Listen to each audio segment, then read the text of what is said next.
Yo, peoples, Kyushu92 here. I'm gonna offer something a little bit different than what I normally do because, well, as you well know, one of my main videos that I tend to do on this channel is One Piece videos and occasional game videos. I'm still considering what game I want to do next, because, now don't hate me for this, I bought No Man's Sky.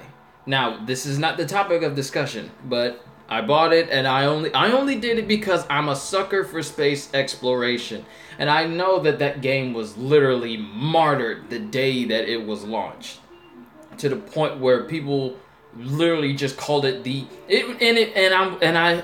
I agree with all of you. It was the biggest disappointment of last year. All the things that we were promised weren't there at launch. And now we're just now getting updates of what this game, of what Sean Murray and the people at Hello Games were originally telling about. But we're only getting sporadic. We're only getting sporadic updates. So I only bought No Man's Sky as an occasional... Yo, Brandon, welcome, man. I only bought No Man's Sky because, like I said, I'm a sucker for space exploration. And I just like flying around in space doing stuff. Now, I don't see it as a masterpiece because it's not. It's far from a masterpiece. I mean, Superman... No, never mind. Never mind. I'm not going to talk about that. Actually, yes, I am. The topic of this stream is what makes a good superhero game. Now, over the years, we have gotten dozens upon dozens of different types of superhero games that offer different varieties, different setups, and what have you. We have great examples of good superhero games, such as the Batman Arkham series, Spider-Man 2, Ultimate Spider-Man, Spider-Man, I want to say Shattered Dimensions, and Web of Shadows. We've also had we had the Incredible Hulk Ultimate Destruction. We've had... What else do we got here? We have Marvel Ultimate Alliance, Lego Marvel Superheroes, Lego Marvel Avengers, Lego Batman. We have... Yeah, that's pretty much it for the good superhero games. Everything else has been pretty much trash up until this point. Now, the reason that is I believe that despite how much material these game developers have, they tend to not really stay true to the character. Now, some of these examples, such as movie tie-in games, are the prime examples of how to do a superhero game the wrong way. And the first and foremost example, and my friends who know me know that this game is the bane of my existence, and you already know what I'm about to say, it's Superman Returns. This game could have been awesome. This game could have risen Superman 64 from the bottomless pit of hate that it buried itself in, because it was considered one of the worst games ever created.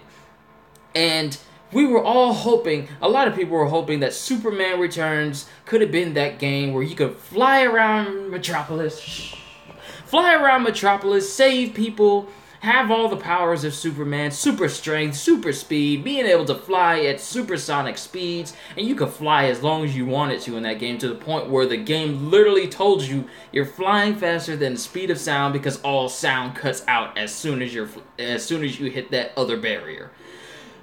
But despite how much we were wanting this game to be good, it just fell under the curse of movie game tie-ins. Now, only a couple of games actually held up when it comes to their movie tie-in material, such as example as Spider-Man 2, and to a certain extent Spider-Man 1, though Spider-Man 2 is considered by some to be the more enjoyable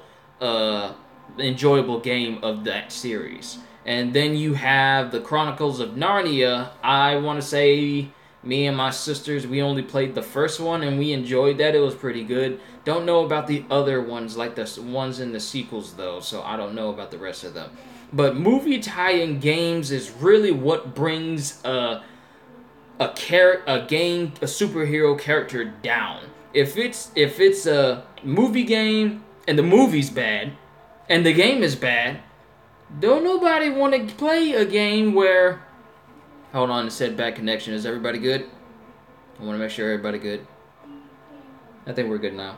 But some movie tie-in games is just subpar and even just straight out horrible at best. And it's because I believe that developers, when they make superhero games, they need to take the time in order to research the right material and source material for this character, figure out how they're going to make this superhero game different than the dozens of others that we've had in the past. Now, here's the thing that's become synonymous with some superhero games is the Batman Arkham series. It's not the first one to incorporate that directional type of seamless transitioning free flow fighting, but it is the one that we generally recognize as the most prominent to use it.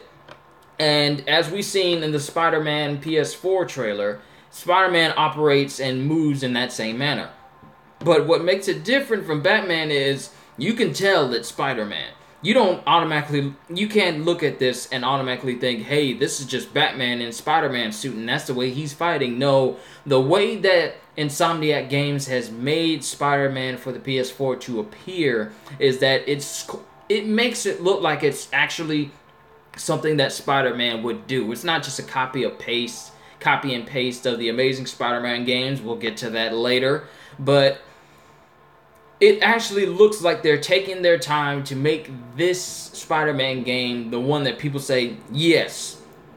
Not since Spider-Man 2 or Shattered Dimensions or A Web of Shadows or Ultimate Spider-Man, whichever one of those that you consider to be the greatest and best Spider-Man games, have we ever seen a Spider-Man game this good. Now, I'm really having high hopes for them because of what I've seen in that trailer. I really think that they're going in the right direction for it. Why? Because in an article, they did say that they're going to it's not just Spider-Man, it's Peter Parker and Peter Parker as Spider-Man. So we're getting that Peter Parker dynamic. We really don't get that in the past Spider-Man games. Like in Spider-Man 2, you can play as Peter Parker, but only if you're walking in the Daily Bugle to get jobs from Jameson to go take some pictures, and that's about as much as you can walk around and do stuff. And then the Amazing Spider-Man games, Amazing Spider-Man 2, you play as Peter and you're in these extremely contrived and stupid dialogue cutscenes that are trying to pull off Mass Effect conversations, but they fail miserably. And that's pretty much it. But it just baffles me how some games just don't live up to their potential. Now, X-Men Origins Wolverine, it wasn't the best superhero game ever, but it was the best Wolverine game. You're hacking off people's limbs, beheading people, impaling people on rusted pipes, on tree trunks, literally ripping people in half, just straight up eviscerating people, and that's really what sold the game. You're actually Wolverine. Now, it wasn't the best game, but it was the best game to play as Wolverine. And I will admit, the story in that was just horrible. It was bad. Going back and forth from present day to past, just back and forth. The continuity, the continuity of it all, it didn't sync up. Because sometimes you go in the future and then you'll go in the past and you'll learn about things in the future. When you learn about things in the future that you did from the past, it just kept getting so mixed up. And one thing that just bothers me about some superhero games is, do developers take their time to make sure that what they're doing is going to work out in the long run? And what I mean by this is when it comes to certain superhero games, and for example, I'm going to use Batman.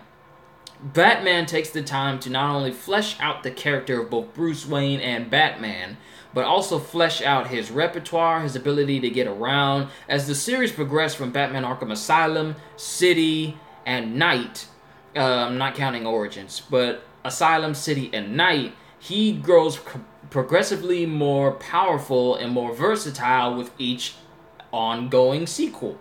To the point where in the Batman Arkham Knight, he's literally, I would like to call, he's at the pinnacle of his ability. Because the way that they made it in the game is that In the Arkham Asylum, you always had to go over to a downed thug to knock them out, otherwise they get back up again. And then they had a way of knocking out thugs in the sequel in a little easier manner. And then in Arkham Knight, they completely eliminate the need for you to go over to a downed thug, and they just incorporate being able to knock out thugs in your basic combos, to the point where you never have to go over and crouch over or knock him in the face or hit him in the groin like some people had a favorite thing to do. But the thing with Batman is they progressively got more and more versatile and more akin to accessibility as the series progressed.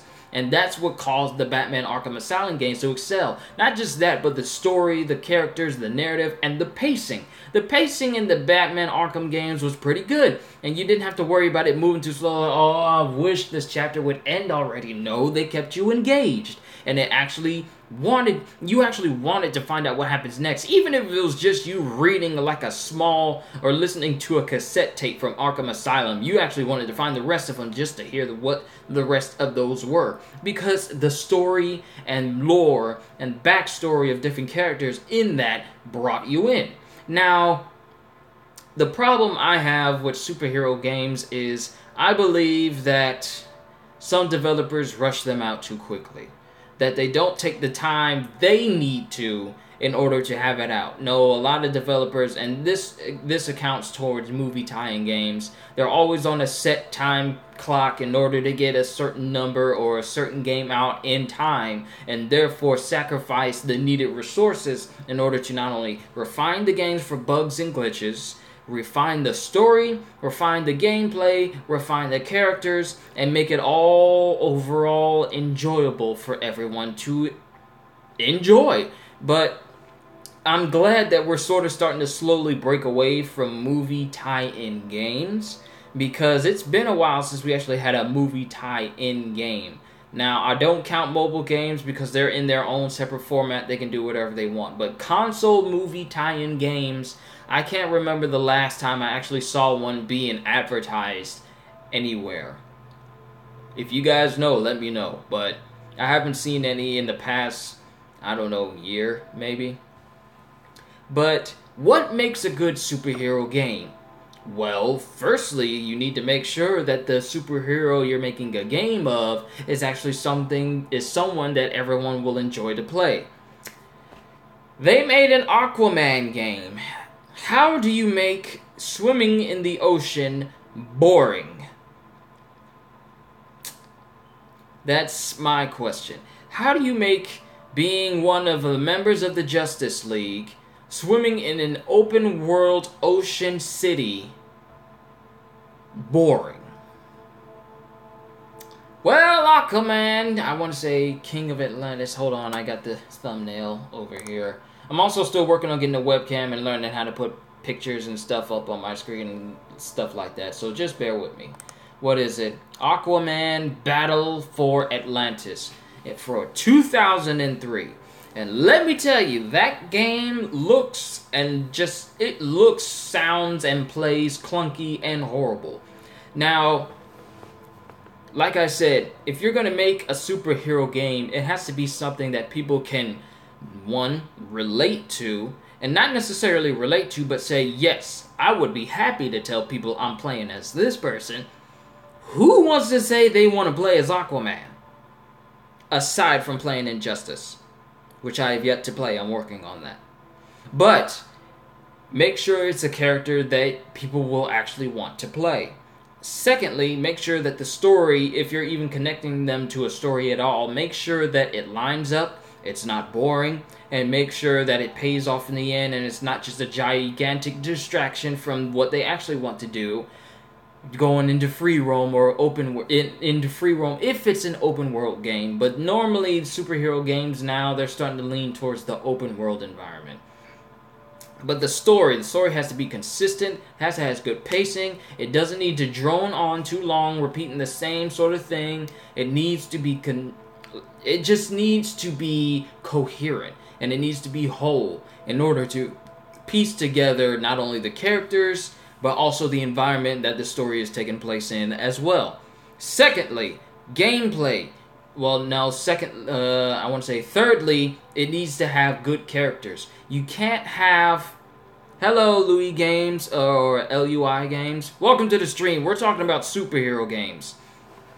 And my connection just flickered again, so let me know if it's alright for you. But we're talking about superhero games. What makes a good superhero game? Thirdly, on my list, we talked about make sure the character is someone that people actually want to play as. Secondly, make sure the story is coherent and whole. And thirdly, the characters that are around the main character. Make sure they're not just there to take up space. Don't have side characters that have absolutely no role in the story at all, or in gameplay, or in the game in general, just there to be an extra face in the screen. Now, I understand you'll have background characters in a game, but don't make one of the characters that are a part of a story just play second fiddle to a main character. The thing that the Batman Arkham series does well is that all of its characters feel a part of the world that they're in.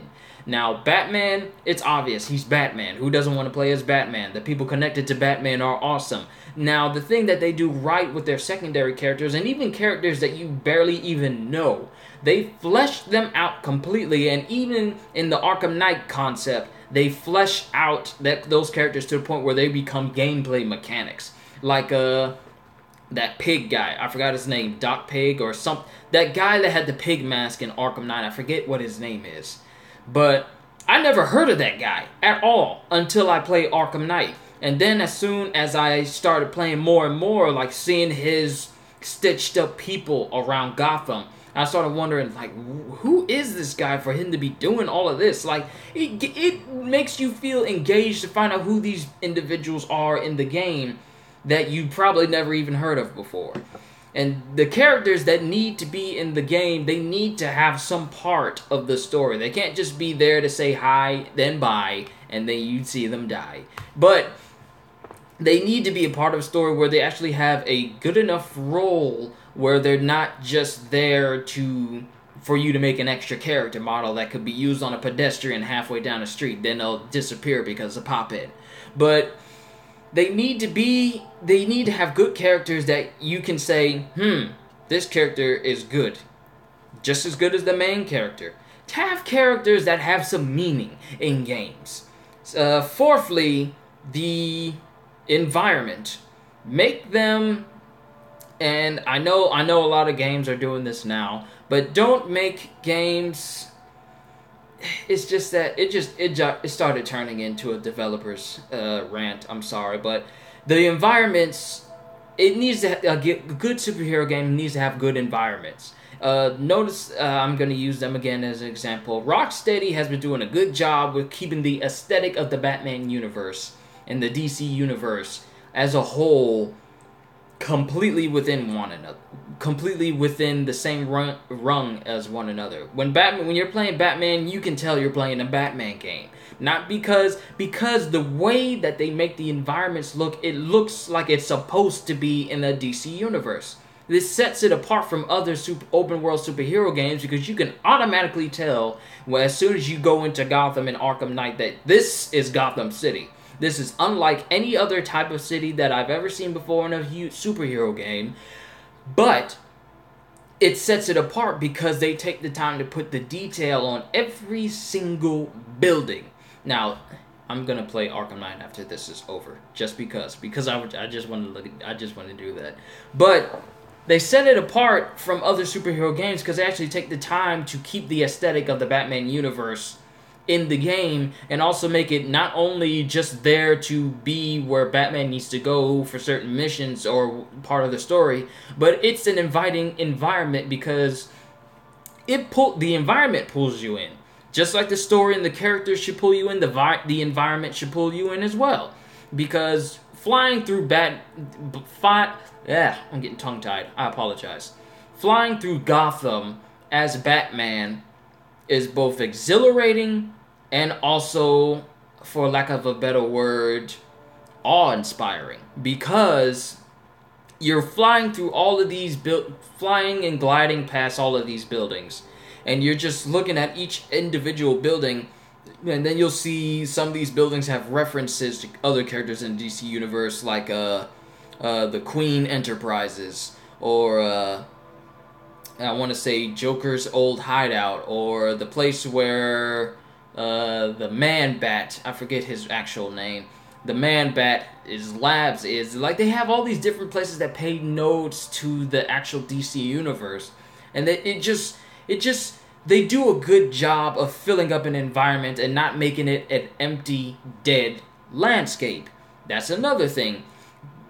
What makes a good superhero game is the environment that your superhero is going to be in. You don't need to have like an empty cityscape where there's absolutely nothing going on except for your next mission. Now, Spider-Man 2, it had a good environment, but I will say that the way it looks now compared to how Spider-Man PS4 is, I will say it does look a little bit dated, but it's still considered a great Spider-Man game overall. Now, my thing is, what I don't get about some open-world superhero games is I like to free roam a whole lot in games. And one disappointment I had out of one of the Spider-Man games, this is Web of Shadows, is you couldn't free roam after the story was done. I love free roaming. If you're going to let me play as Spider-Man, let me swing around as Spider-Man after the story's over. I love to do that. I just love to swing around. I don't care if I don't fight crime. I pop every kid's balloon every time in Spider-Man 2 because they got so annoying. I'd rather hear them crying his ass, "My balloon!" But I know that's mean, but hey, you shouldn't have let it go. Should have tied it to the kid's hand. But the environment in some games is just, you can't make them empty. You gotta fill those environments because you're better off just playing the fan-made Attack on Titan game, and that's more entertaining than some of these superhero games where there's absolutely nothing in the environments that you go in. Another thing is pretty much the most obvious one, gameplay. Make it so that we're the character we're playing as. Don't have it be a copy. The characters, when you're playing a superhero game, you need to make the gameplay specific to a character that is representative of what they're actually capable of doing. Batman is a perfect example. He's a detective, he's a ninja, and he's also a walking tank. But he also moves like a... He has the flexibility and the agility of a ninja, but with the durability and toughness and very hard knuckle-hitting attacks and strength of an actual tank. And he has the smart of the detective, and all of these unique skill sets play into his gameplay. If you're looking at a crime scene, you literally piece together what happened across all the boards. Like, this is a good example of the courthouse segment of Arkham City when the bullet almost hits Catwoman, and he literally uses his detective vision in his cowl to piece together what happened and where that bullet came from and how far he needs to go in order to reach that specific location. That plays on his detective standpoint. Him being a ninja is like there's tons of areas that you can sneak in and take down enemies, whether it be loud or silent. And there's tons of areas where he can be just as nimble and as stealthy and as agile as a ninja, and that plays into both stealth mechanics and also taking down multiple people at a certain given time. Like, he can literally take on armies by himself because he's that agile and can dodge over people, jump over people. Extremely agile for a guy decked out in full body armor. Like, he's literally doing somersaults and flips over guys with full-on bulletproof armor.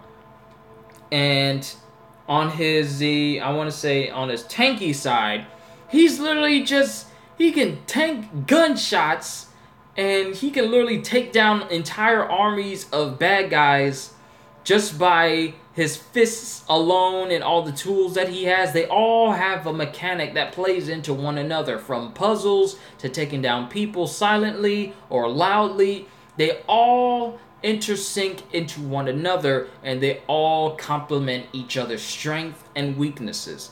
That's what makes a good character gameplay for a specific character.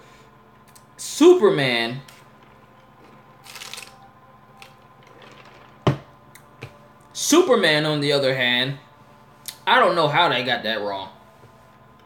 I don't know how you get the Man of Steel, the last son of Krypton, the strongest man on Earth, the most powerful man on Earth. How do you get that wrong? Superman Returns, I'm just wondering, did they even look up what Superman can do? He's the Man of Steel. He can fly fast. He can have heat vision. He can blow wind with his breath. They went by the movie. Oh, that is horrible. They went entirely off of all the things that he did in the movie. So, they only gave him his super breath power because he used his super breath in the movie. His heat vision because he used it in the movie. His cold breath, they just added that in. But it's just that it baffles me. How do you get playing as Superman wrong? How do you make playing Superman boring? How? Forget about Aquaman. How do you get Superman wrong? How do you make it so that Superman is the most boring superhero to play as? Oh yes, I can pick up a car and throw it. I can't do anything else. And oh boy. Yeah, I'm going to talk about Superman Returns right now. Superman Returns, when I bought that game, I was literally like maybe 14, 15 when I got it, and I was so hyped for it. Like, I saw the trailer and he was just flying around, just soaring above Metropolis, and they had this one superhero type promo music playing in the background. I forgot it. But one of the lyrics is, I wanna be saved by you. I don't know what that song is because I never looked it up. But when I saw that trailer for Superman Returns for the PS2, I was like so hyped for it. I was saying, Mom, can you give me this game? Mom, can you give me this game? Because at that time I didn't have a job. But I said, Mom, can I get this game? Please, can I get this game? And I get it, and I start playing it, and it's fun. But after a while, it starts to get really, really repetitive. Now, I understand what direction they were going in. Like, Superman can't die, but he can be knocked out by people who are weaker than him.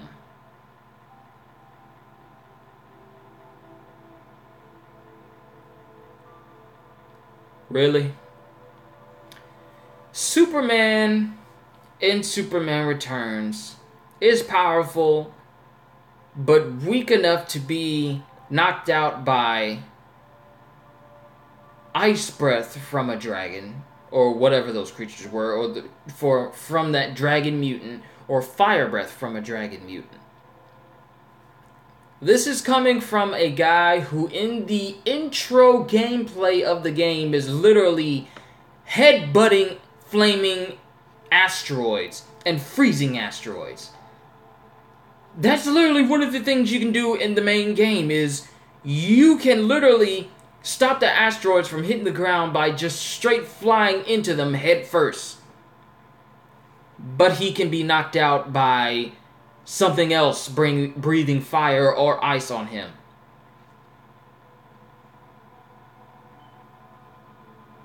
And not just fire and ice from those dragon mutants.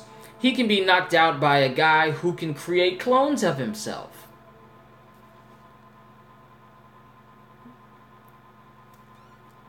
How? Superman. A guy that we seen in Batman vs. Superman who literally can take sable round machine gun fire, literally fly into missiles, literally overcome gravity itself, can get pwned by a guy who only creates clones of himself when you hit him. And there are robots in this game that have absolutely no business being able to inflict any amount of damage on Superman, who are able to not only injure Superman. But knock him back, knock him backwards, knock him into the air, block his ability to hit them, but also outrun Superman. Can someone explain who thought this was a good idea? Superman! A guy who can literally shatter planets, who's only slightly slower than the Flash, and the Flash can move faster than the speed of thought. Someone who can literally survive a ground zero nuclear explosion.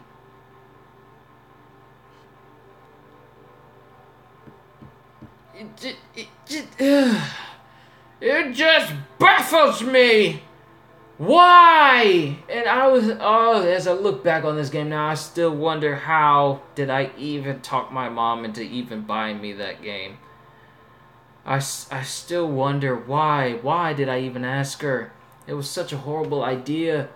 But it just baffles me how people who don't know how to use the source material right can make one of comics' most iconic characters look so bad that we have little to almost no hope for a good Superman game at all. That is how you make a bad superhero game. It just baffles me overall. Like, how can you take someone as powerful as Superman and bring him down to the level of Superman 64? Where you make it so bad that no one ever wants to speak of it again. It just baffles me. And the fact that they put it on the... Who is your favorite Oh, also, Assassin Plaz. Welcome to the stream. We're talking about superhero games. Who is my favorite superhero? I gotta say... It's not Batman or Superman because they're too mainstream. I am a fan of The Flash. I really am. I'm a big fan of The Flash because out of all the superpowers that I really wish I could have, super speed is one of them. Do you know how many times I would never be late for work? Never have to worry about ever being late for anything when I could just literally run there in a matter of seconds? Do you know how much extra minutes of sleep I can get before I have to clock in for work? I could literally just sleep for maybe almost for 59 minutes and then spend less than a minute running from my house to my job and still be on time. That is a lot more useful than being able to turn into a giant green hulking Hulk monster or the ability to fly. Flying's good too. No, I stick with super speed, but Flash is my favorite character. He really is. And I'm still hoping that one day we'll actually get a game where it incorporates super speed into a game. Sonic doesn't count because, well, his speed fluctuates. Like, have you seen Sonic Unleashed? He's only fast when you're running from him, when you're running forward. When you're doing those sideways platforming sections, he's slowed down. So his speed fluctuates, but Flash is probably my favorite superhero. I like anything involving super speed, from the Flash TV show to even that unfinished Flash game that one developer was working on, but then they canceled it. I wish they didn't cancel it, because then that could have brought DC superheroes back into the limelight. And this was well before, I want to say this was before Arkham. I want to say that the unfinished Flash game that they were developing was before the Arkham series. So that could have brought DC into the limelight and then even further put more fire behind the Arkham series. But Flash is my favorite superhero for super speed reasons and just how fun that would be. Like, when I see Quicksilver, I just wish that they had that moment in the DC universe. Hopefully, with the Justice League movie coming up, we'll actually have a good Flash moment where we can't say, well, Quicksilver's better. So, hopefully, we'll have a moment where it says both Flash and Quicksilver are good in movies. So, hopefully we get that. But I'm sorry if that was a very long explanation. But yeah, Flash is my favorite superhero. But man, that's some good Sprite. But back to what was I talking about? Oh yeah. It just baffles me how when some developers are giving source material for a superhero, they don't do it justice. Like, I don't. Here's another thing. Some superheroes do not deserve a superhero game at all. Let's talk about that Catwoman game. Who wanted that?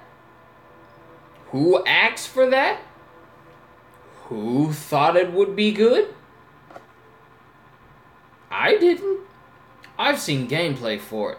Never have I thought that Halle Berry could look boring in anything. And I've seen the Catwoman movie too.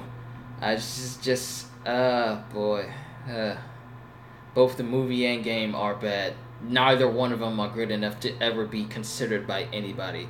And that just baffles me. Like, some superheroes don't need their own games. Like, I'm looking through the list here, and you have the Lego Marvel superhero games, where they have, like, an abundance of different characters you can play as, but they keep it simplistic.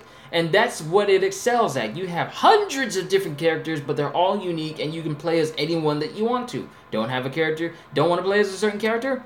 Pick another one out of the hundreds that they got. But some heroes just don't deserve a game. Like Iron Man. There's so many ways that they could have done that right, but they made that boring too. And I played through the Iron Man game both on the PS2 and I want to say the PS3 version. Not much difference except for his suit looks a lot more glistening in the PS3 version. They're both boring. They're both a bit lackluster. They don't have any redeeming value. It's just that when I can say that a Lego version of Iron Man has more versatility and more variety than an actual game based off of Iron Man, then that means you're doing that game wrong. Because in the Lego Marvel Avengers, you not only have Iron Man, but you can pick from a dozen of his other suits, including a Hulkbuster armor, and Tony Stark himself. And the thing is, each time you change into a suit, it has different suit-up animations. All different, none are the same, I think. I probably have to go back and look. But when a Lego version of Iron Man is more entertaining than an entire game based on Iron Man, it means you're doing your Iron Man game wrong. Now, one of the things I remember from playing the Iron Man game was, sorry if the lighting is a little bit low, it's starting to get dark. I didn't think about doing this video until later on, and I was kind of tired. But the thing about the Iron Man game back in the day when it came out, and this was in 2008, is I played it on the PlayStation 2. And I thought it was entertaining and cool. Like flying up in the air as Iron Man, switching his suit's power so it can be more flight-oriented or weapons-oriented or armor-oriented. It's all well and good, and you can upgrade your suit, upgrade your weapons and everything, but it didn't have any lasting value. It was boring. It was incredibly boring. And what made it worse, it was a movie tie-in game. And that makes the game twice as boring as it normally does because they limit it so much. And that's the thing. Developers need to stop making movie tie-in games because you're limiting what a character can do if you're only basing it off of the strength of a superhero in a movie. Now, the prime example of this is The Incredible Hulk.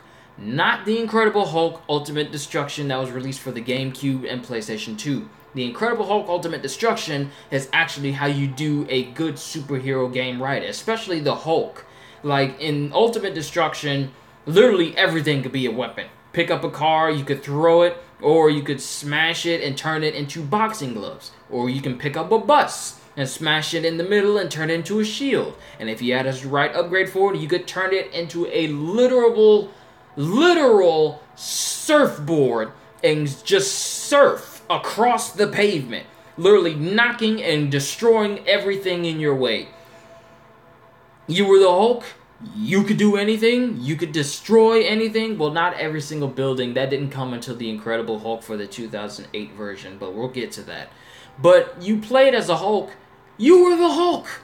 And then when the Incredible Hulk came along, and it was coming off of the movie of the Incredible Hulk that was released in, I want to say, what year was the Incredible Hulk released in? 2008 as well, the same year as Iron Man. But when the Incredible Hulk came out, it was extremely, for lack of a better word, well, what you would expect from a movie tie-in game. Like, the only thing that you could do was, you could destroy every single building that you saw. Like, every building could literally be destroyed if you beat up on it enough. Now, the one thing that I actually liked about the game, and I know this is a bit of a simplistic thing to like, was the one thing I actually applaud them for was Hulk's jumping. That is the only thing that felt like they went in a step in the right direction. Could have been better, but that is the only thing I thought they actually got right for the Hulk in that game. Because when you did certain jump challenges, and I'm sort of still wondering, who thought jumping challenges to increase your jumping ability? Well, I guess it was okay. But Hulk's jumping in The Incredible Hulk was, for me, the only good thing about the game that I actually enjoyed. Because when you got it up to its maximum, you were literally soaring places. Everything else about that game was trash. Literally. Everything. Just like the movement mechanics in bad superhero games are pretty much the only good thing about them. Superman's flying. That is the only thing good about Superman Returns. Hulk's jumping. That is the only thing good about the Incredible Hulk. Not Ultimate Destruction, but the Incredible Hulk itself from the 2008. But it just baffles me, like, why make movie tie-in games if you're not going to... I know that they have to, if they want to make games based off of superhero movie games, then they need to get it done within a certain amount of time in order to tie in with the movie that's coming out. But my thing is, if you don't think you're going to have the game finished by the time the movie comes out and not everything is polished, don't release it. It's not worth putting an unfinished... Do I want to be a real-life superhero? If only it was that easy. But you gotta think about it. Superheroes have a lot on their plate. They have to balance both their personal lives and their lives of being a superhero. They gotta do... and if you're if you're into the whole secret identity gig thing, then you need to keep that thing on lock. Because if anyone finds out who your family is, and you're not the type of superhero that can instantly get to where your family is or who you care about in a certain amount of time, that can easily be used against you. So as much as I would like to, I'm glad that I'm not. Because if you've seen, a lot of the superheroes in comics don't exactly have the best of lives. A lot of their lives are steeped in tragedy and loss. Some heroes have absolutely, just constant loss. Like Spider-Man, he's lost dozens of people that he's cared about over the years of him being a superhero. All because he wanted to keep his identity a secret. Now, do I want to be a superhero in real life?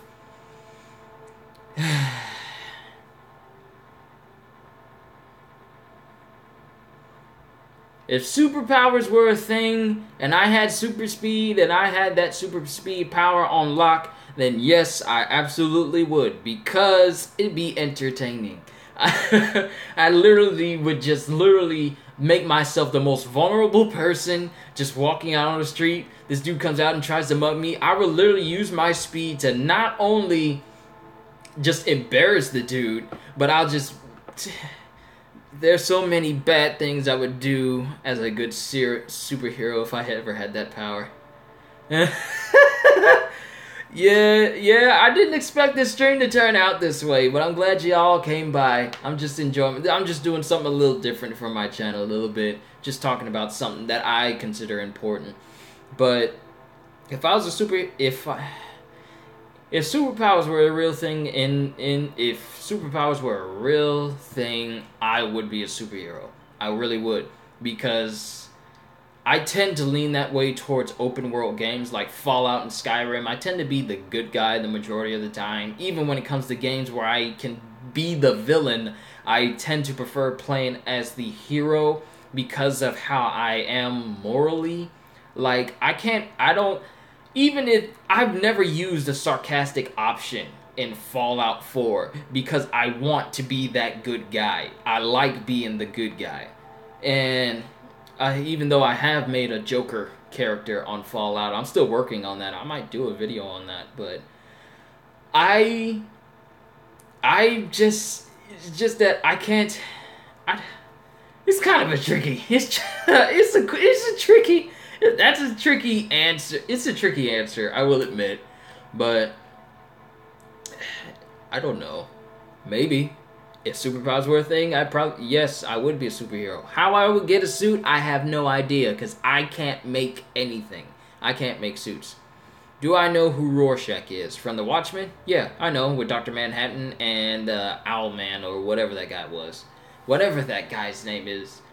With the... Not Black Canary, but...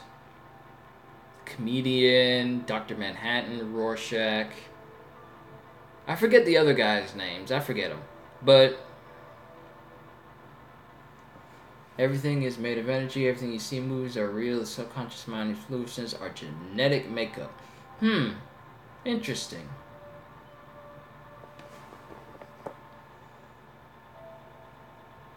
Well, that's something to think about.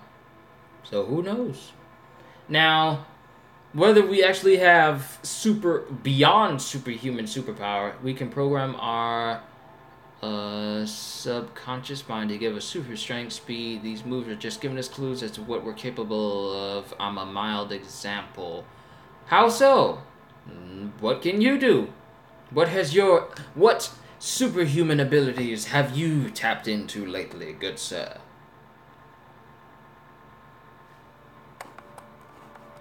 Oh, right, wrong controller. I need to be trying to play Warframe again. Oh, wait, it's another day. Marvel Heroes Omega, time for me to get my free 5 splinters. I'm still considering who's the next hero that I'm going to get for Marvel Heroes Omega once I get my splinters count up. And I forgot that was a bit loud. I've changed the texture of my hair by listening to subliminal affirmations. I also heal quickly. Interesting. So in a way, it's like a mild version of what Lucy can do with her hair, and you have an accelerated healing factor. Cool. Also, it's dark now, so I don't need to have that window open. Give me a second. Oh, snap! Dang cord was looped around my foot. Give me a sec. Closing my window.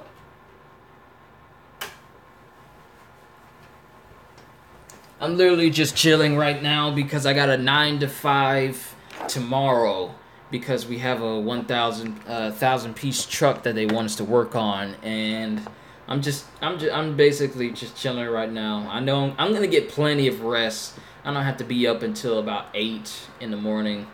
So I'm just chilling for right now. Talking about superhero games and superhero things, apparently, right now. But my thing is, I should level Nightcrawler. I will level my Jean Grey. Oh, right! Yo, Brandon! I didn't think you were still here!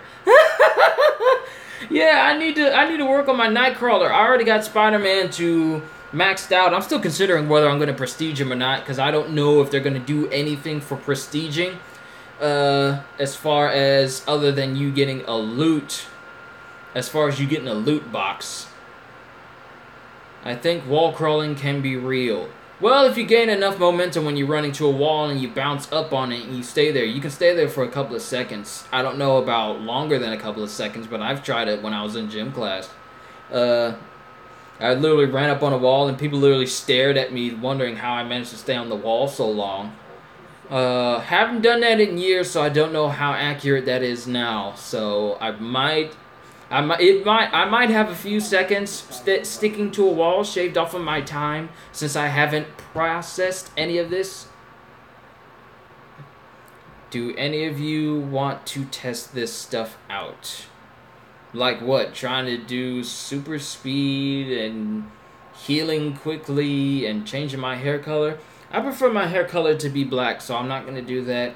And whether I heal quickly, well, wall crawling, well, I don't know. I had an incident when I was younger when I was so into Spider-Man that I was literally pressed up against my wall trying to crawl up a wall, and my sisters never let me live it down. So I probably want to avoid that now since I'm, you know, I am 25 and I don't need to do that. So yeah, I might not want to do the wall crawling, especially, yeah, so probably not. So I might say no to the wall crawling. That might not come off. No, how old did you think I was? I mean, this is my superpower. I have a slowed aging. I have a slowed aging metabolism. It allows me to appear younger than I actually am. I can slow down my aging. I am slightly immortal. I am 25 with the appearance of a fresh 20 or 19-year-old. I still get people who ask me if I still drive, so that is my superpower. And how do you gain this superpower? No stress whatsoever. Seriously, I don't ever get stressed. I literally I try to stay calm at all times. And it's helpful because a calm mind is a sound mind, and a sound mind is a reasonable mind, and a reasonable mind is a mind. So there's that. But oh snap, I forgot I had this game going. I might do something else with that later. Why am I trying to play a game and I'm talking to you guys? My apologies. But back to superhero games. I'm really having high hopes for the Spider-Man PS4 game that we're going to be getting next year. Now, I'm actually glad that they're waiting until next year in order to do it. Because a lot of developers will say, hey, release a trailer for a game that we're doing this year. And I cannot wait for it. The swinging, it looks good. And one of the developers said in the article that it's skill-based. It is not the hand-holdy, gimmicky type of swinging that we got from the Amazing Spider-Man 1 and 2. It is actually skill-based. Now, a lot of people can argue that they say that Spider-Man swinging looks slow in the demo that we were showed during E3. And I can argue that that was specifically made that way in order to show you the environment that you're actually going to be in. Because if you're swinging fast, you wouldn't have been able to notice unless someone did like a what you missed video of, hey, what did you miss at this second as you're whizzing past an Oscorp scene? No, in the video they give you enough speed to show you everything that you can see. You see all the buildings, you see Oscorp, you see Wilson's building and everything like that. It was done, I want to say it was done on purpose in order for you to accurately see what you're going to be swinging through. Because in other videos that they released like the month later, they show you literally swinging faster than what they showed in the demo. And one of the things that I'm actually glad they're doing is, you never noticed in past Spider-Man games, when you shot out a web, he would literally grab onto it immediately and start swinging, and then he'll let go. Well, there's a video out right now, like a behind the scenes video for the Spider-Man PS4 video. I'll probably put that link in the description so you guys can see it after I do the stream. Where it literally shows Spider-Man swinging, but he's swinging with one hand, and he's literally flying up in the air, like literally shoots a web out, swings with one hand, and then he's doing all these somersaults and tumbles and everything. Like, when have we ever swung with one hand before, without immediately doing two hands in order to swing up and shoot another one out, and then use two hands and do it again? When have we ever played a Spider-Man game where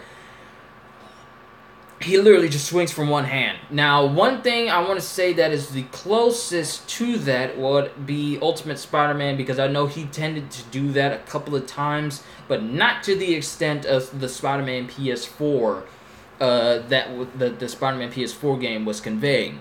So I'm looking forward to that. I'm looking forward to what type of skills we can have in the game. I'm also looking forward to different costumes that we can get in the game, because this Spider-Man game is not tied to any movies, it's not tied to any media, it's a completely fresh take on Spider-Man, so they literally can do whatever they want with it.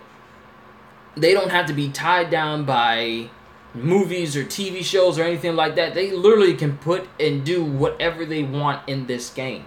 They can put whatever costume they want, they can add whatever characters they want, provided it drives the narrative of the story. So I'm actually very hopeful for this, because they don't seem to be limited by anything for this game. Now, some people are saying that it could be average, and I could say that, yes, it could be average, but when's the last time we actually got a Spider-Man game that everybody was looking forward to?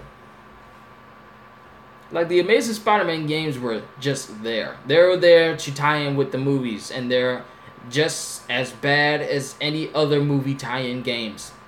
I will wholeheartedly say that I don't like the Amazing Spider-Man game series. They felt too gimmicky, and they felt too hand-holdy for people that apparently thought that we weren't smart enough to learn how to swing on our own.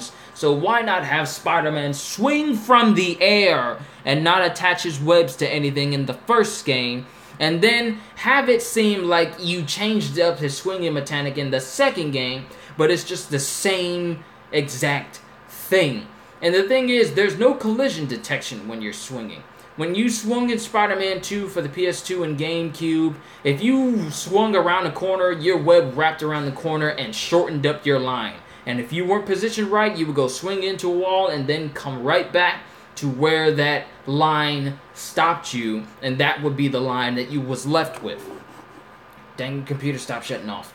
But it's the Amazing Spider-Man 2, I saw a promo video where they were showing the swing and says, oh, we have it set to the left and right bumper, and now you can, it's webs attached to buildings.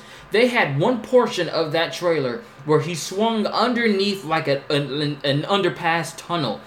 The web and the way he swung, he went straight through that tunnel as if there wasn't no tunnel there at all. Like, the line looked like it connected to the building on the other side of the tunnel, and he just swung right through the building. Like, he just phased through that tunnel.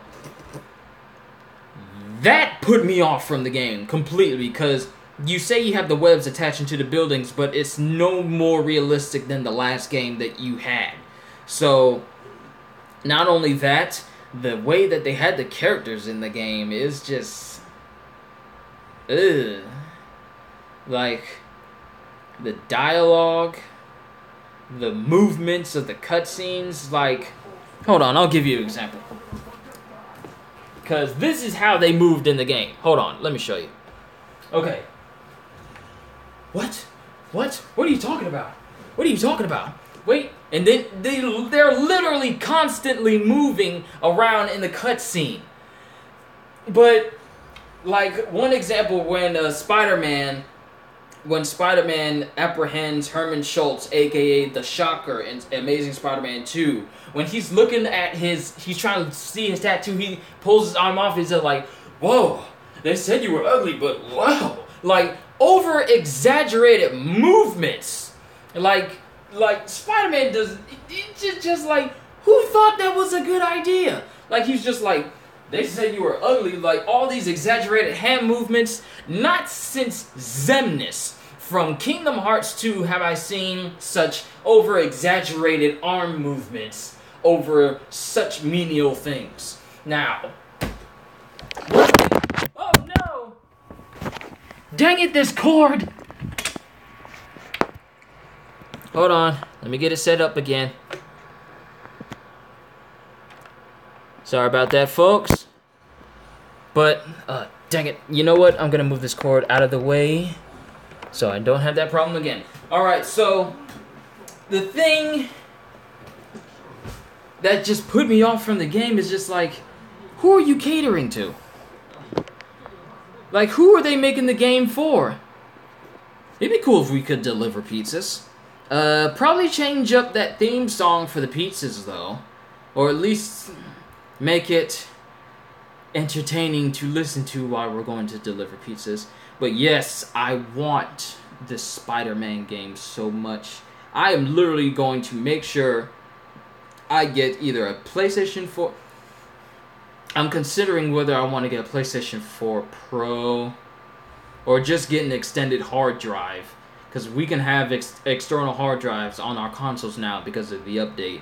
So I might consider getting like maybe a 2, maybe 4 terabyte hard drive so I can have all of my games on there. But I'm really looking forward to this Spider-Man game. Hopefully this is a step in the right direction for solo Marvel games. Because when is the last good Marvel game that we had except for Marvel Ultimate Alliance? I want to say Marvel Ultimate Alliance 1 was the better of the two. Because Marvel Ultimate Alliance 3, they pretty much, not 3, but 2, Marvel Ultimate Alliance 2, they pretty much just killed the massive amounts of customization you could have for your characters and just kept it limited. Like, in one playthrough, you could pretty much max out your characters. I want to say in 2 playthroughs, you could pretty much max out your characters completely, and then there was nothing else you could do for your characters after that. Marvel Ultimate Alliance, however, you can play through that game multiple times and still have room to improve your characters. Even if you max them out, there's still points where you can put them into their strength and ability and their health and their focus, making them near omnipotent. But I'm just going to remain hopeful that, and I trust Insomniac Games because they've given us good games such as Ratchet & Clank and also Sunset Overdrive. I don't have an Xbox One, so I can't tell you how Sunset Overdrive is, though what I've seen of that game is extremely to my liking. Like, who doesn't want to be in a city just skating around, jumping on things, destroying overdose caffeinated zombie people? So I have high hopes for Insomniac Games, and I'm really looking forward to what they're going to do. What the... Okay, there's this random guy zipping around as Spider-Man in the Avengers Tower on Marvel Heroes Omega. He's literally just zipping around. He's not doing anything else. He's just... He can't stand still. Ninja Panda 120. That was so random. He was just... It was just so random. I'm sorry. But that just caught my eye for a second. But my only hope for when people make superhero games is they take their time and they actually want to do it. Because Insomniac is really putting their heart and soul into doing the Spider-Man game, such as the Rocksteady developer team who did the Arkham series, put their more than just their heart and soul, they put their very being into the Arkham series. So I'm only hopeful that whoever makes superhero games after we get Spider-Man puts as much time and effort into them as well, and maybe, just maybe, if they're on the DC side, we could actually get a good Superman game. How they'll manage to do it, I don't know. Because the stipulations of a superhero game being in an open world, the bar is getting set higher and higher and higher. And given today's technology and its tendency to always for pop-in and open world games to happen at the most inconvenience of times, I'm only hopeful that if somewhere in the far off distant future we do get a Superman game, then I only hope that they actually do it right, don't tie it to any media, make it so that we're actually Superman and not a superpowered being in a Superman costume. And yet, it's just, if only developers would take their time and actually pay attention to what they're using in order to portray it into a very good superhero game, then we wouldn't have such a long list to go down of what types of tropes to avoid. So, that's my thing. You just had to bring that up, didn't you? That tornado boss. Why? You know I hate that boss. And I bet you're laughing right now. I bet you're laughing right now as soon as you saw my reaction. Go ahead, laugh it up. Laugh it up. You know how much I hate that tornado boss. Dang it, Brandon. That is the one thing I did not want to think about. That is like the world's worst game boss. Who makes a final boss of a video game a tornado that is only affected by heat vision and cold breath? Oh yeah, I know you and her are laughing right now. I know you are, just because of my reaction. I've already told you, Brandon, multiple times how much I hate that boss in that game and how whoever thought that that was a good character design needed to be fired from whatever game developer company that they were ever a part of. If they're liquidated now, good! Maybe we'll never get a tornado boss ever again. But it's just that, who and why did you think that was a good idea? Tornadoes aren't bosses. If anything, there's something that Superman should be able to literally breathe on, and they're gone. No, let's make this a superpowered tornado that can only be affected by heat breath and cold breath. If it turns red, use your cold breath. If it turns blue, use your heat vision. Did I say heat breath? I must be thinking of Bizarro. Heat vision and cold breath. But that depends. Do you mean in his games or the movies? Because in the games, he shouldn't be getting beaten at all. You are Superman. You are the Man of Steel, the invincible Boy Scout. Like, there shouldn't be an option for Superman to get hurt in any way. Yet they somehow managed to do it in Superman Returns. Oh, Superman can get knocked out by being hit by a robot that looks like it was created in BattleBots. Like, seriously.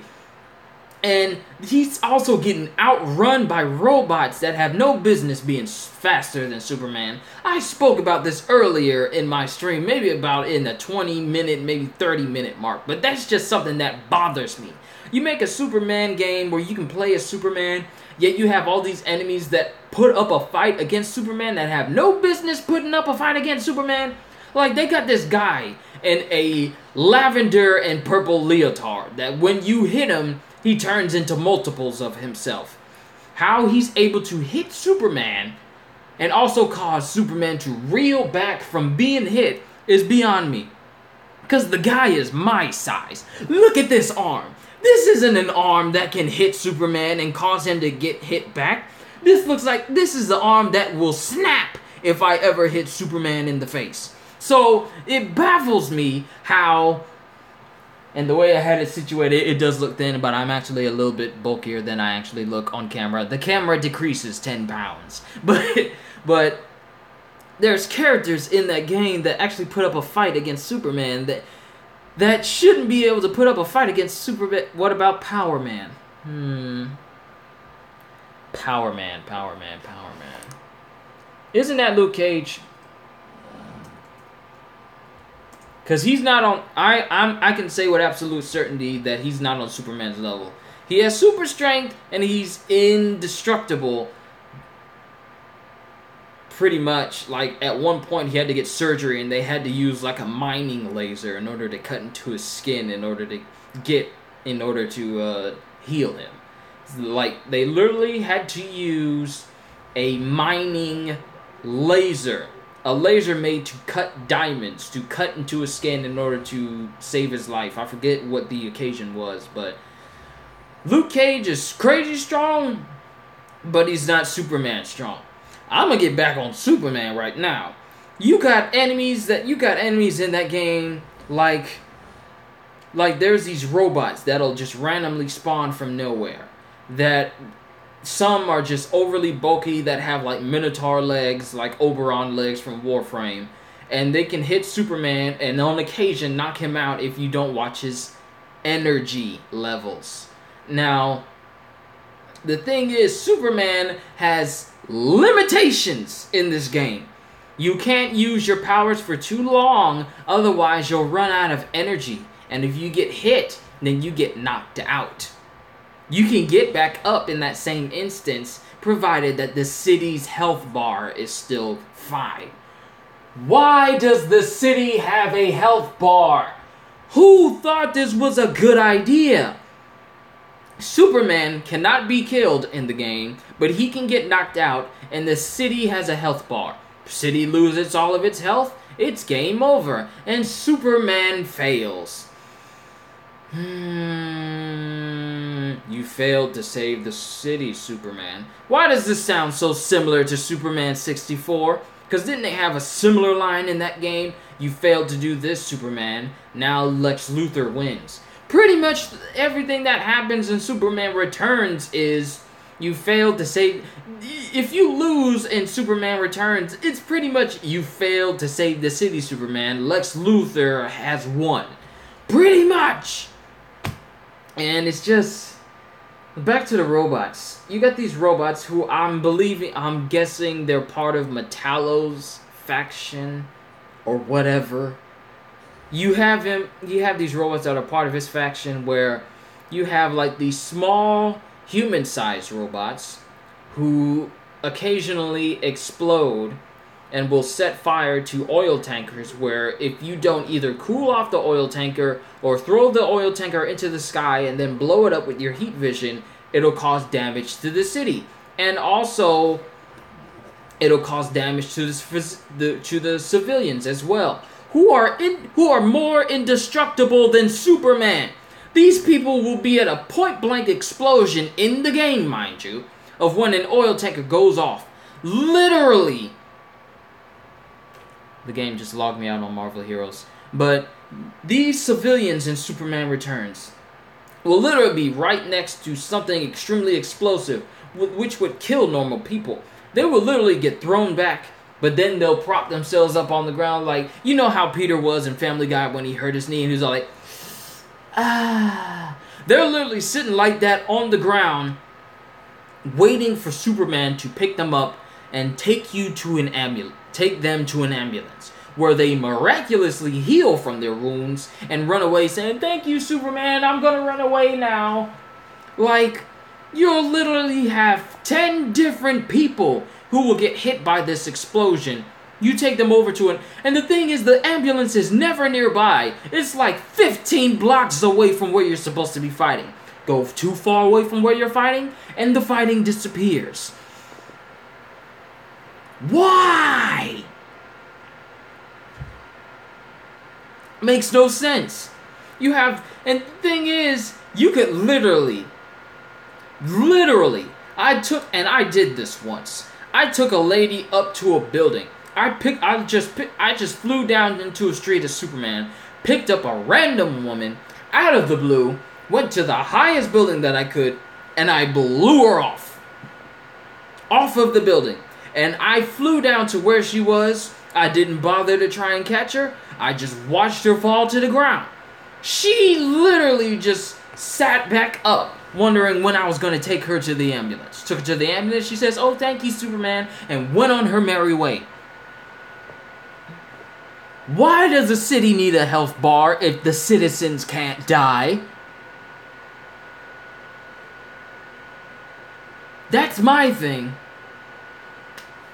Oh, wow, this really did turn into a Superman Returns rant. I was sort of hoping to avoid that, but Brandon, you done got me started, so I blame you. So, oh, boy. It just baffles me. Like, and then you have a mode where you can play as Bizarro, where you can literally just fly around as Bizarro. You got a reversal of superheroes' powers. Superman's powers, and it was fun running around as Bizarro. It actually was. Just going around, just randomly destroying stuff. It was actually pretty fun. Just setting things, just blowing up things with my heat breath, or freezing people with my ice vision. It was just extremely fun doing that. But that's pretty much the only that's pretty much the only fun thing in that game. When I have to play the villain in a Superman game in order to get some entertainment from a game where I'm playing as Superman, you done messed it up. When the only character that is more entertaining than the actual main character of the game that you're playing is more entertaining, you messed up. Like, there's no other way I could put this. Like, it just baffles me. And then, the way that they do the missions in Superman Returns is extremely repetitive. Say I just want to fly up in the sky and just sit there. I don't want to do nothing. I just want to be up in the sky, looking at the sun, letting it fill me with solar radiation, powering my powers, and just chill up in the sky. And as soon as I start flying at super speed, and then subsonic speed, and then hyper speed, and then faster than the speed of sound, if I even graze a building and it stops me, the thing is that Superman's all powerful in the game, but buildings are more powerful than Superman. I can literally hit a building going 200 and something miles an hour, or flying faster than the speed of sound as Superman. Fly into it, building barely gets a notch in it. Like, literally, their main texture they have for when you hit something with your fists is just exposed, is just slightly exposed inner building. It's not actually the inner building, it's just a painted texture on the wall that shows you, hey, you smacked into this building flying at super speed, that's it. And then when you stop flying at super speeds, and you could stay flying for maybe 2 minutes, 3 minutes, fly long enough, if you hit something, then automatically another mission starts right where you are, and you're either fighting like these, I want to say, mutants. I forget what they were. They were apparently in jail in the game. I don't know why these creatures were in jail. If they're creatures, they should probably be dead creatures, but no, there's just these random mutant creatures around. And sometimes you're fighting dragons that can breathe ice, or dragons that can breathe fire. Hold on.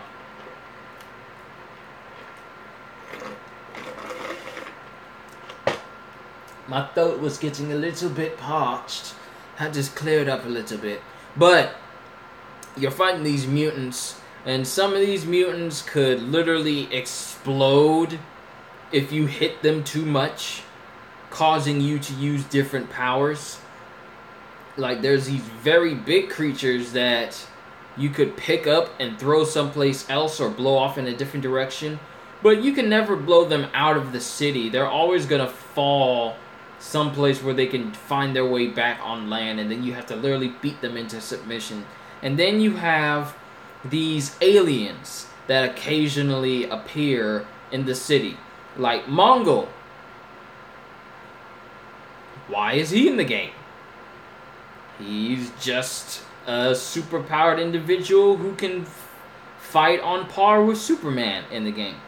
He offers nothing to the story whatsoever. And then you have this guy who looks like Piccolo if he was from Arabia, who can change himself into like a pinkish hologram version of himself, where he's a pinkish giant holographic version of himself, and he just fights you, and he'll throw like these little magic orbs or these energy orbs. I forget what it was. It's incredibly stupid, but he can do all these things to you, but they show up entirely too often. Like, there's no variety of the missions you have. If there's a building burning, just blow the flames out. That's it. That's it. There's no civilian, there's no actual human problems that actually happen in the game that is diverse. Sometimes there's the occasional building that's on fire. There's never a bank robbery. There's never people being mugged. There's never nothing happening with the humans of the game. It's always either creatures or other superhuman enemies that you have to contend with in the game that just completely make it lackluster overall. This is how you do a game wrong. And I know I said this ages ago, but it just baffles me. Like, how can you get a game that literally you could do whatever you wanted? Like, and there's mechanics in that game that literally serve no purpose. Hey, Superman can move at super speed, so let's give him the ability to run at super speed, which serves absolutely no purpose because you're Superman and you can fly.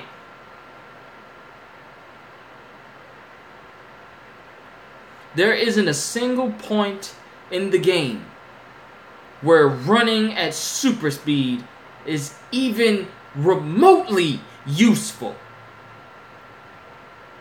It's just in the game to be in the game. That's stupid. Stupid. Don't give me the ability to run at super speed if I can't do anything with it. You can't just stop running. You can't just stop flying in the air and then run at super speed, and now you're running across the water because you're that fast. No, it's just there to be there.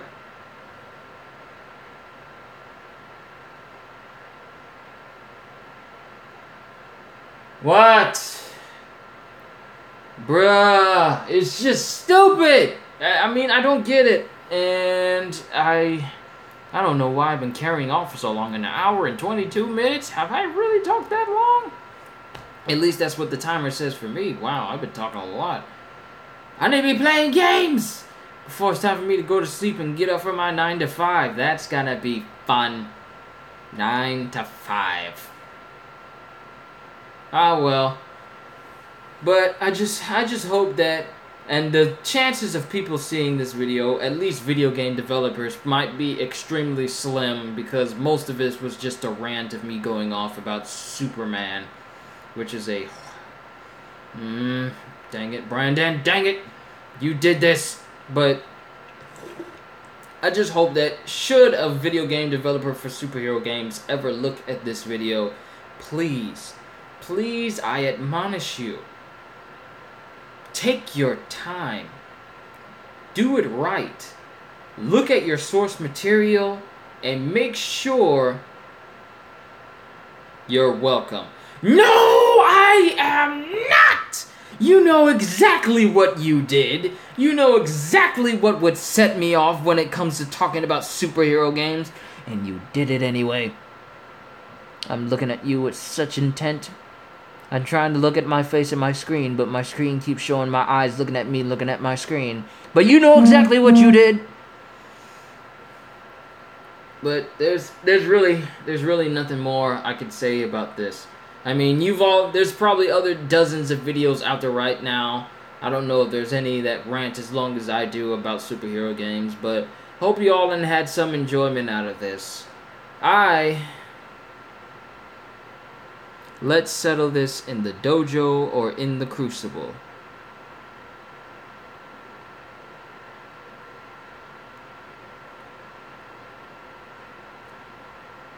Fine. I shall bring Lord Palpatine. You know what happened that last time. Don't let me get my super up! Unlimited power! I had a funny moment earlier today. And this is just something personal life-wise. I had a moment earlier today where a co-worker of mine, because I tend to do a Gollum voice. It's not very good, Precious.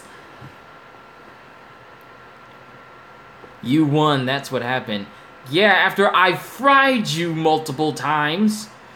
Don't take you winning as it means that you're going to do that every single time. What about that? Or we could settle this in sparrow racing. Let's talk about who won that one, huh? Mister, I'm in third place, and yet somehow in the last lap, I outpaced both you and Dragon? Nah,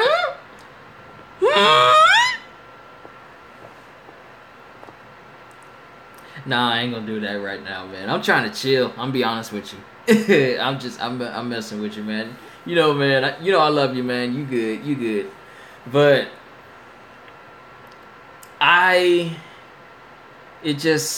what was I talking about? Dang it, man! You made me lose track of what I was talking about. And for those that don't know, Brandon is like a brother to me. I literally consider him like a brother to me, even though we've never met in person. Like we met on Warframe. Him and Dragon, I both consider them to be family to me. So if you see us going back and forth, it's just like it's just friendly banter between one another. Like this dude is so chill. So if you ever see that, then yeah, it's just us going back and forth. But we cool. So, but what was I talking about? I was literally talking about something. What was I talking about?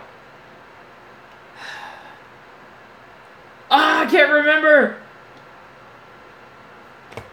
Okay, it's time to pull up the footage so I can remind myself what I was talking about. I don't know how that worked out.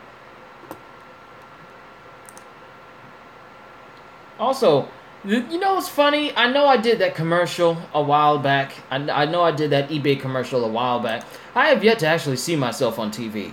Everyone else has, but I haven't. So, I'm just still baffled by it.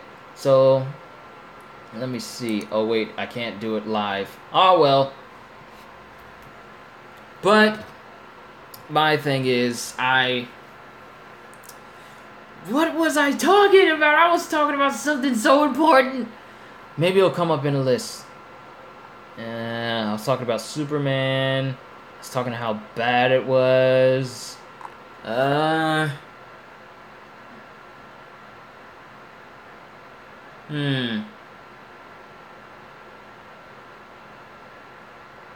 Oh, here's another thing. I actually checked out that there was a clip of the It trailer. I'm gonna go see that movie. I made my decision. I'm going to go see It. And I know I said during my first review, my first video of Kyushu Views, when I talked about not having a big fear of clowns. Actually, when me and my dad were heading home from on Wednesday night from Bible study, he showed me this video of America's Got Talent. I was about to say America's Next Top Model. I don't know why I said that, but he showed me a video of America's Got Talent, and it had this clown on there by the name of Puddle's Pity Party. Now, he didn't speak at all, but I was like, and everyone and my family just wanted me to look at him. I said, no, I don't do clowns. I don't care if he can sing. I don't care if he can dance. But after I watched this video, I was thinking, this dude can sing. And it sort of lessened my fear of clowns, because as a musician and a lover of music, I can appreciate what he did. So in a way, that sort of lifted my fears of clowns up to a more tolerable degree. So because of that one video, I'm going to go see it, because I looked at an international trailer spot, and it was I want to say in Portuguese or from Portugal, It was in some language I couldn't understand. Sorry if I botched it. But I watched it, and you can actually hear the voice of Pennywise in that film, in that trailer. He's not just saying, here, take it. No, he's actually saying words that sound like... He sounds like John Leguizamo. Like he says, I bet you have a lot of friends. He sounds like Sith the Sloth. Yeah, he sounds like Sith, but not Sith, but Sid. Sid the Sloth. Sid from Ice Age. He sounds like Sid the Sloth if Sid was a clown. He sounds like John Leguizamo, even though it's Bill Skarsgård. And it just made... I literally thought John Leguizamo when he was saying, I bet you have a lot of friends. Or, where you going? Bet you have a lot of friends. And it just echoes that through the whole trailer. I'm just wondering, what direction are they going to take his voice? Because in the trailer that I did my Kyushu views on, he had like a high voice. And he was speaking and being all kinds of creepy with his yellow eyes and then his blue eyes. And then the light is only on his eyes and his extremely long buck teeth. So, I don't know what direction they're going to go in with his voice. Because I know with the Tim Curry version of Pennywise, it was all like, hiya, Georgie. And it was something like that. So, he had like a, oh, your father's a very wise man, Georgie. Very wise indeed. My name is Pennywise the Dancing Clown. Like, voices like that. I'm losing my voice. I need tea! But I'm wondering what direction they're going to go in. I hope they keep the laugh when he's all like, wah-ha, wah-ha, wah-ha. But it's something like that, so I hope they keep it like that. I can't tell if my stream messed up or not. Okay, it looks fine. I'm just looking at analytics over here, just make sure everything's cool. But hopefully it's as scary and as terrifying as they make it out to be. If they make it any way like they did in the book, and they make it just as creepy, if not more creepy, than the one from 1980s, 1990s was, then who knows? But I'm gonna go see it when the trailer drops. So y'all pray for me. But there's not much else I can talk about superhero games except that which has already been discussed already from numerous other people, not just myself. So I hope you all enjoyed it, and I will see you all in the next stream. So take it easy, have a good evening, have a good night, because it is now 9 o'clock right now, and I will see you all in the next video. So as always, later peoples.